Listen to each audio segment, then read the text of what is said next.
welcome back to this anime recap show. Today we're going to be doing Bookseller Hodasan episode number 10. I kind of enjoy these. It's a nice 10-minute episode. I enjoy them. I enjoy these. You know, like I mentioned, these average Joe working type animes. I get sometimes some of the jokes in this sometimes they're too what I call too Japanese, and I imagine the Japanese animators and excuse me, the Japanese translators have a tough time trying to translate some of the jokes over. I mean, because something that's well known in Japan, sometimes you almost need like a backstory to kind of get what they're talking about sometimes. Because sometimes some of the jokes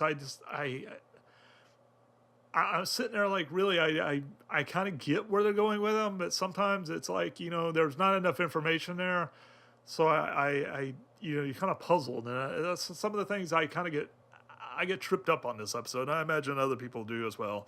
I probably could look up some of this information. I just don't care to. I do enjoy like I said, the Hodasan and his adventures, and being a bookseller. And by the way, I enjoy the interactions, with his staff, especially in the break room scenes. They get to tell their war stories, of working at a bookstore. And I love the facial expressions. I've mentioned this 1,000 times, but I really enjoy the artist's rendition. Even though he's a skeleton, they show so much emotion on him. He has this that's one of the best things about the show. It's like they managed to have a skeleton that shows emotion. And he goes through these many faces of like comic, expression.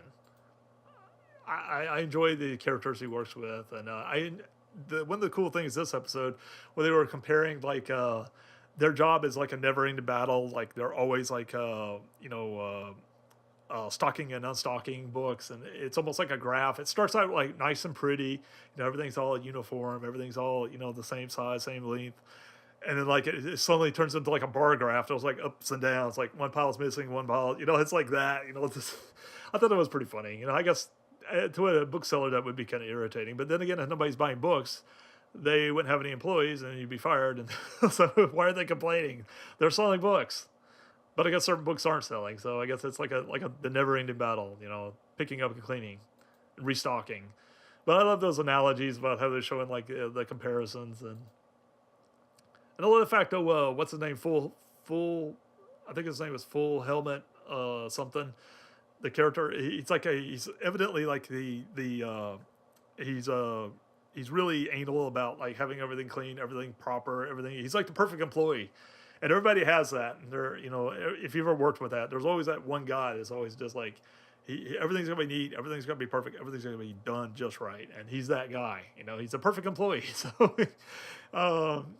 I don't know if I'm that employee. If I was ever like that, I would probably be like somewhere between that guy and like Hoda-san. Like I care, but I don't care that much. Like I would be like I would do my job, but I wouldn't like go overkill. But yeah, they're all like amazed that this guy's like he's like does his job properly. Like even they all have this like, wow, you did this. Like wow, come do my section. Like yeah, I really enjoyed that part of that episode. And also, I enjoy seeing the women and with their little mask on. I don't know what it is about the mask, but something about those uniforms and that mask, it really like all the characters, all the feminine characters with their mask and everything on it makes them more, I don't know, more sexy. I don't know if it's like a Halloween thing or what, but for some reason, I never forgot the characters' names. I wished I'd had that written down, but like the gas mask witch character, and I'm showing them on screen. Anyway, those characters. I wish I remembered their names. There's just so many of them in this anime, but for some reason they look really sexy. They have that mysterious look to them, and I also like the fact that he got the American comics in this episode. I think he mentioned before or somebody he had worked in it or something, but evidently now he's got the whole section, and he's like more or less realizing, wait, I don't even know anything about American comics hardly.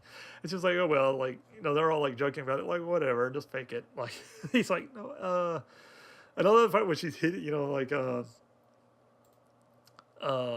just standing there like really coming to realization, like I'm in charge of a section that I really have no, like real interest in. Like, not that he don't care about it, he just not, it's not his thing, I guess the reverse would be like somebody in a bookstore that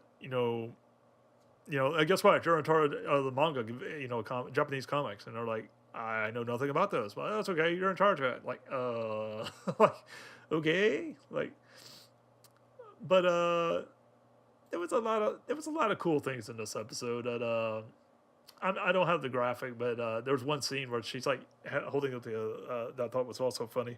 She's holding up the cardboard and she's telling him about the American comics. It's like whatever, and like hits him with the cardboard, like actually smacks him in the head. You see like this little blood come out of a skeleton. Like, uh, and by the way, I love the little bandage girl.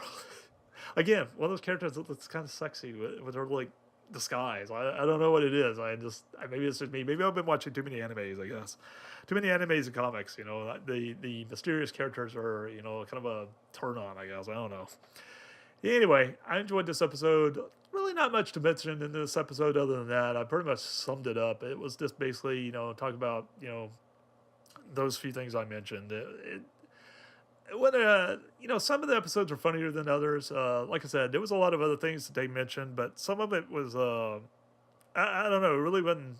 I kind of get where they're going with it. It really wasn't funny. Like they were mentioning like various publishers in Japan that I could research and I could look it up, but then again, it wasn't really funny. It was relevant information to a Japanese bookseller because they're all like, yeah, I get where you're going with that, but us here in America, we know what the company is, but otherwise we have no connection to where the joke's going. So anyway, like I said, I enjoyed the episode. I'm looking forward to the next one.